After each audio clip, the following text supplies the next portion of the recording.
Good morning, good afternoon, good evening, and welcome back to the Thai Expat Daily Show. I'm your host, Kieran Mack, as always, and delighted you've been able to tune in yet again for another show. Now, before we do get started, don't forget to like this video, and please do subscribe to the channel if you already haven't. And don't forget to hit that notification bell so that YouTube will let you know when the next video is uploaded onto the platform. If you like listening to us on a podcast player, just look down below in the description where you will find a link that takes you to all the available podcast players where the show is hosted. And finally, if you like the show, if you want to support the show, you can do so through the link down below in the description for buymeacoffee.com. So sorry about the delay in getting the next show uploaded. We are currently on holidays in Ireland, enjoying the different things that the country has to offer for the next month or so. And we'll be back in Thailand around the beginning of October. But as promised, I said I would bring you a couple of shows every week just to keep you updated on the news that's coming here. Also, sorry if the sound isn't up to its usual good quality, but unfortunately I wasn't able to take the 5 kilogram microphone with me abroad, so I'm using some other devices to try and record the show. So we'll see how it turns out after I've processed it and edited it, so we'll see. But we'll jump into the first story, and that's in relation to Bangkok Airways, and they're now planning to weigh passengers before boarding. Bangkok Airways has introduced weight measurement for all passengers before boarding, effective until October 31st, assuring that the information obtained will be kept confidential. The airline said in a statement that the weighing of passengers is in line with the standard measures of the International Civil Aviation Organization, and the purpose is to aid in the calculation of the takeoff weight to ensure flight safety. The airline said the weighing will be done at the departure gate before boarding, and it is seeking cooperation from all passengers. A similar measure has also been applied for passengers on Korean Air and Air New Zealand flights. Bangkok Airways operates scheduled services to destinations in Thailand, Cambodia, Hong Kong, Laos, Maldives, Myanmar, Singapore, and Vietnam. It is based at a Suvarnabhumi airport in Bangkok. So you've seen this more and more happening around the world where they started to weigh customers. Now, they say they're going to be doing this at the boarding gate as you get on to the actual flight. So this information, in my opinion, is not going to be used to calculate the overall weight of the flight, because then it should be done when you're checking in, at the terminal outside, or it would be a requirement that you'd actually wouldn't be able to check in online anymore and you would need to do it outside. Now, what are they going to do with this information? Are they planning to charge people who weigh more in the future? But what about people who weigh less? So if you have a guy who weighs 100 kilos getting on the flight, should he be charged more? But if you have a woman who weighs 40 kilos, should she be charged less? It's very interesting what they're planning to do with all this information. And this idea that it's going to be kept confidential, well, I think we know in Thailand exactly how confidential your data is kept with the amount of data breaches and everything else that goes on. I mean, the amount of scam calls people are getting where these scammers know so much about you, you'd wonder where all this information is turning up from. But I'd like to know your opinion on all this. Do you think it's a good idea, weighing? Would you be prepared to pay more if you're a bigger man or a woman? But if you're weighed less, do you think you should be paying less for your flight ticket? Love to know your thoughts and comments, as always, down below in that comment section. Now, there is a story that's been going around in the Thai media, and we're going to jump into it, recap on it, and kind of give our opinion on where we are. It's in relation to, yes, yet again, you've heard it, the police, the gangsters in police uniforms. That is the actual headline here. In a shocking incident that exposed a chilling police-mafia alliance, a group of officers watched a fellow cop gunned down by a gang without intervening. If that was not enough, 6 of the more than 20 police at the scene then helped the criminals escape and destroyed the evidence. Another 6 helped take the mortally wounded cop to hospital. The rest simply ran from the crime scene. The killing and how the policemen at the scene behaved sheds light on why efforts to eradicate illegal businesses and the underground economy has failed repeatedly here in Thailand. On September 6th, the officers gathered for dinner at the house of Praveen Changklai, 35, a local godfather known as Kaman Nok, and the sub-district head of Tamban Takan in Nakhon Pathom. Among them was Police Major General Sivakorn, a local highway police station chief accompanying his superior. Sivakorn had just been sent from Bangkok headquarters to tackle the bribe stickers that allow overloaded trucks to operate freely on highways. During the party, Mr. Praveen argued with Sivakorn before his aide shot Sivakorn in front of everyone. Indians suing chaos, Mr. Praveen and the gunman fled in a car with a police escort. Blood at the scene was cleaned up, the gun was hidden, the security cameras removed, and the computer server thrown into a canal.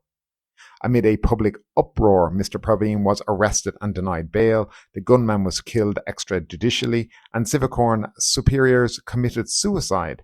Hidden evidence such as the CCTV camera and pistol have now been retrieved. The latest developments have the media and public attention focusing on Mr. Praveen's business, while police have now declared war against local gangsters. The question is, though, what will police do with the gangsters in police uniforms? Corrupt policemen are often described as a few rotten apples. The opposite is true. Police corruption is systemic, entrenched and widespread, intertwined with shady businesses that require police protection to operate. How close some of the relationships between policemen and local influential figures around the country are was evident in the Nakhon Pathom shooting. Every time a police corruption scandal makes headlines, calls for reform arise. However, nothing substantial ever happens. Coup makers also promised to combat corruption and reform the police. The most recent came from the 2014 coup leader and former Prime Minister General Prayut Chan-o-cha. He ordered police to overhaul the promotion system, improve police welfare, and enhance investigations, law enforcement transparency, and people's participation. For police reform, numerous committees have been set up, which make similar recommendations time after time, year after year. After a decade under General Prayut, corruption remains pervasive as ever, if not more. The Nakhon Pathom shooting best exemplifies the state of police corruption today. The latest recommendation from the People's Network for Police Reform and 102 civic groups provide more specific proposals. A study on Thailand's underground economy by economist Professor Pasuk Pongpachit revealed its massive size and close ties to the police, endemic corruption, and money politics. Highway police corruption is a small part of the underground economy from which cops benefit from protection money.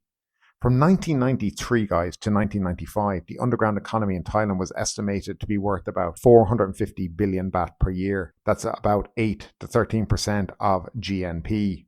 The figure has now increased greatly.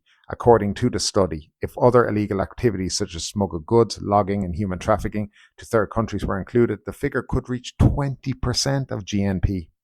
To protect their illegal empires, godfathers from often enter politics and become major vote-buying donors.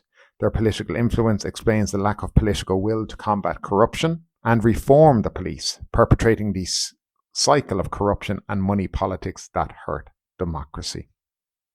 Now, this, as we have said in this show many, many times, police corruption is, I think, endemic in this country.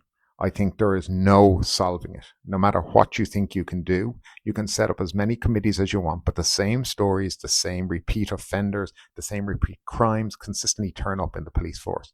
And as far as I'm concerned, and I think a lot of the people that listen to this show are concerned that the Royal Thai Police Force should be disbanded and built up from the bottom again. When you see what goes on here, 20 officers covering up a murder of a fellow cop and let it happen in front of them, you know something bad is going on in the police force.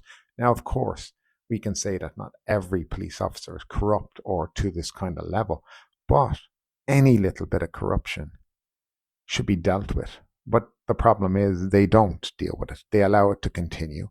And when you have such corruption in the police force, you're going to always have issues like this.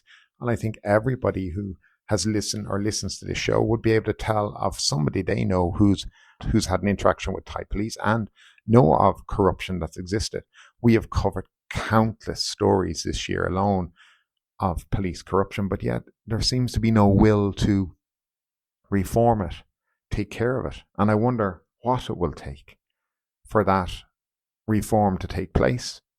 But I don't know. I just think they're going to continue on this way until it comes to the point that countries start putting out warnings that you shouldn't go to Thailand because, you know, police corruption is the highest in the world and you're going to get taken advantage of and it's a danger to you. I think that's the only thing that will make them improve it when they start losing money as a country. but who knows? I'd love to know your opinion, guys, as always, down below in the comment section. Now we're going to move on to another story. It was an interesting one I saw in a publication from Thailand, and we're just going to go through it. I'd like to know what you think about it. But American man faces a dilemma as Thai girlfriend's parents demand 1 million baht dowry. Now, we all know about the dowry, or what they call Sinsod here in Thailand, but an American man asked netizens for advice on what to do after his Thai girlfriend's family demanded a 1 million baht dowry, known as Sinsod in Thailand. He said he loved her very much, but was not a foolish farang. The American shared his story on the social media platform Reddit. The man began by explaining that he was dating a Thai university student from a province in the Isan region of Thailand. He expected that his girlfriend did not make much money from her career after graduation, but her parents are middle class and own a shipping company. The parents asked the foreign man to give them 1 million baht as a dowry, half of which would be go to his fiancée after the wedding ceremony, and the other half would be kept by the parents for safekeeping. The American added that the amount was not negotiable, whereas his girlfriend believed the amount was reasonable because they had to show the dowry during the wedding ceremony. The foreign man concluded his post by stating that he would be departing Thailand in 2 weeks and might not return, leading him to decide to end the relationship. The post garnished over 300 comments from Reddit users. Some individuals online suggested that the dowry served as a form of security for the woman, as her parents might have been concerned that a foreigner would eventually abandon her. Others believed that her parents were simply wanted to ensure that the man could provide for their daughter. Some advised the man to end the relationship, as he might end up having to provide even more for the woman and her family in the future. However, the majority of netizens recommended that he should approach his girlfriend and her parents honestly, informing them that he would not pay the dowry, rather than leaving without any explanation. So this has become a very common feature here in Thailand when you get married, or before, supplying a dowry. And a lot of people don't agree with it, but it is certain much a custom here in Thailand, even if it had influences from China and whatnot. But it is a custom here in Thailand, and Thai people do it. So should you give a dowry? That's the thing. Now it's 1 million baht. It's a lot of money. Now my take on all of this would be simply, I don't think the parents are out to scam anyone. They seem to have a decent company, a decent business. You know, they're not poor people. They're probably looking out for their daughter and her future. You know, she's in college. How old is this guy? It doesn't say. So is he older than her? You know, is he looking to take advantage of her? Maybe, who knows? But at the end of the day, I would say, if I was him, negotiate. Sit down and say, I don't want to give 1 million baht. And I don't think it's fair that I'm giving this much money. But I'm happy to put this much money out to show for the wedding, because that's a very common thing, is to have the money on show during the wedding. That's part and parcel of the Thai ceremony, and that's what they do. And if it's a thing that they want to give the money to their daughter, well, talk with them. Maybe give it all back as part of a gift to us. That's what a lot of parents, Thai parents, do, is they ask for 1 million baht. They show it at the wedding, and then afterwards it's returned to both the bride and groom to start their life together as such. But I'd love to know what you think about all this. Do you agree with the dowry? Do you not? If you're in Thailand and marrying a lady who, you know, is, let's say, college educated, no children, getting married, the parents ask for a dowry, would you do it? I'd love to know your opinion, as always, down below. And finally, Phuket, by the way, seems to be turning into a right shithole.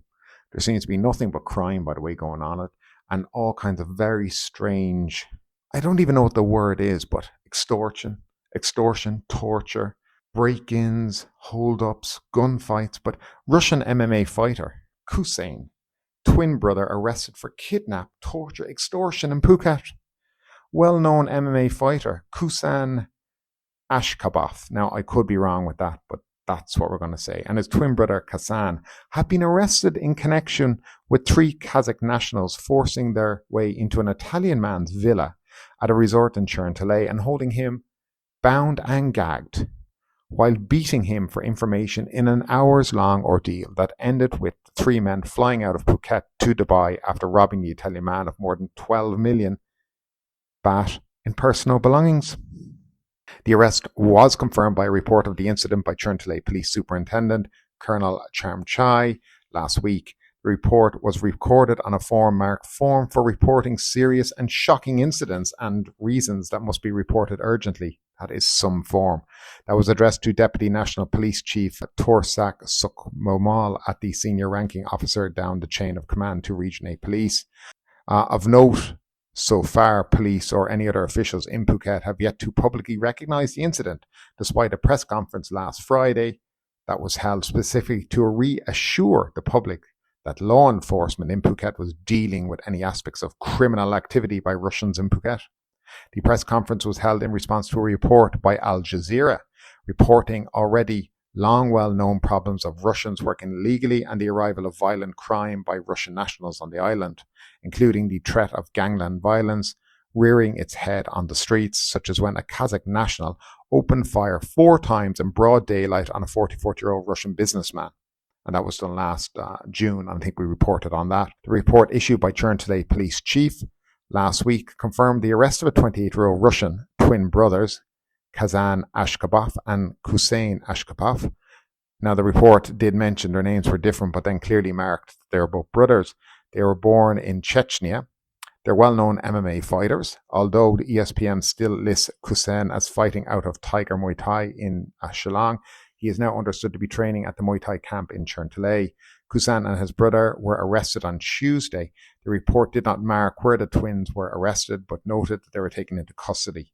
The report confirmed the arrests were made with the intent of prosecuting them for the act of robbery done with cruelty to the extent that others received and endangering the body or mind through torture, charges which fall under the Prevention of Suppression of Torture and Enforced Disappearance Act, which covers 3 significant offences, including torture, cruel, inhumane or degrading treatment of punishment, as well as enforced disappearance. Now, there was a load of things nicked from this guy. A Rolex Daytona worth 2.5 million baht, a couple of more watches worth over 3 or 4 million baht, and a few MacBooks, iPhones, and cash, of course. Now, this is the level of crime that's going on here in the country. Now, 3 of them fled, 2 of them are still here. As a person who lives in Phuket, I am finding it concerning that we are seeing more and more crime, and particularly crime being committed, perpetrated by people who come from the Russian, Kazakhstan kind of area of the world. There seems to be no checks anymore of the people that are coming in. They're making it easier and easier for people to turn up and stay as long as possible without checks on who they are, their character, are they working, how are they financing their time in and in Thailand. We now have the Thai government opening up visa-free travel for Chinese and Kazakhstans to Thailand for the next 5 months. So we're going to see an influx of people who will, and when you have visa-free travel, you will have people who will try to take advantage. And we all know that. Now, what the police in the country are doing about it, what immigration are doing about it, I just don't know. They seem to be turning a blind eye to everything, having these once in a while inspections and raids of properties and never finding anything because the people are already tipped off before they get there. I don't know what the solution is to all of this. Well, maybe the solution to all of this is more checks on people. People showing where their money's coming from, how they're financing their time in Thailand, and stricter control of the visa and how long they can stay in the country. If you're a tourist, then you're a tourist. If you're working here, then you should be on a non-B. If you're a student, you should be on a student visa and studying. If you're retired, you should have a retirement visa. And maybe it's time to start really implementing the various types of visas, ensuring people are on the right visas and doing the right thing. But I'd love to know your opinion, as always, down below in the comment section. And that's it for today, folks. Thanks again for tuning in from a very cold part of Ireland today. We'll be back for another show at the end of the week, and we'll try to do a couple of shows each week until we get back to Thailand and when we return to the full time schedule. Once again, thanks for tuning in. Sorry if the sound has not been up to scratch. We'll try and improve it, but nevertheless, take care, have a great day, and stay safe. But ultimately, with this story or anything else that stood out to you today, I'd love to know your thoughts in the comments down below. Because yes, this is a news show, but it's also a conversation. Now keep that conversation going. Make sure you like this video, subscribe to the channel, share the video, and do all the good stuff that does help that YouTube algorithm. But ultimately, my name is Kieran Mack. You've been listening to the Thai Expat Daily Show, and we will see you next time.